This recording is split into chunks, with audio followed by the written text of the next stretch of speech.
Hey everybody, Dave Cook, DeFranco Painting. We're here in our shop. We got some cabinets being painted. We have some guys doing exteriors, and so I'm just doing a quick video. I'm doing several videos today, but the one of them is about exterior painting. But I'm doing it in the shop because the birds are stupid loud outside. So it's really hard to see, and my microphone won't plug in. So I'm gonna have to do it here so we have some better audio, quality audio. So what we are doing and what we're looking at is exterior painting the last 2 weeks. This week specifically. As we're working outside, we've had some environmental concerns to worry about. And the environmental has been stuff in your yard.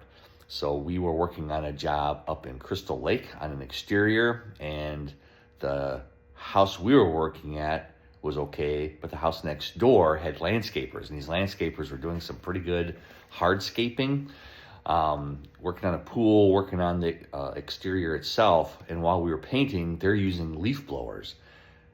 None of our guys paid attention to it. I didn't even think about it, honestly. And they had already painted the one side of the house that's between the two. And then as they were done, they're on the back side of the house. And these guys were using leaf blowers. And they're, well, aside from the dust, cottonwood. And if you're in the Midwest, you know cottonwood.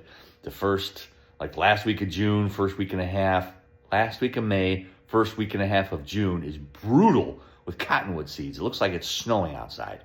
Well, they had stirred all these things up, and of course, right to the house.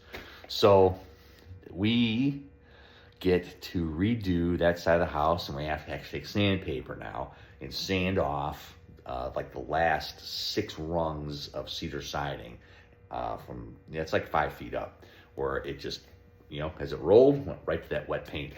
So when you're painting outside, and we as contractors trying to schedule, we'll try and do our best to mitigate those things by letting you know, hey, if we're painting these days, try and let your neighbors know to help with that kind of stuff. But also with the seasonality, we get delayed a lot because of rain, or things being wet the night before. If it rains at 2 in the morning, we're not painting at 8 in the morning. But these are some other issues that you may have to wait. If it was my house yesterday, there'd been no way I had anybody painting my house yesterday. It looked like it was snowing. It was so bad. It was absolutely crazy. So just a couple things to think about painting exterior aside from rain. Think of the yard if things are being done. Cottonwood trees. You don't have to worry about those maple trees with the little helicopter pellets, but the cottonwoods, it's going to make a mess of your house. So think about that with your exterior painting. Before you get that paint out, you have anybody that's going to use a blower? Do you have the stuff blowing? Anything you think of that can get in your paint, you want to make sure you get ahead of that and have a great success by not having that stuff in your way. And see you later.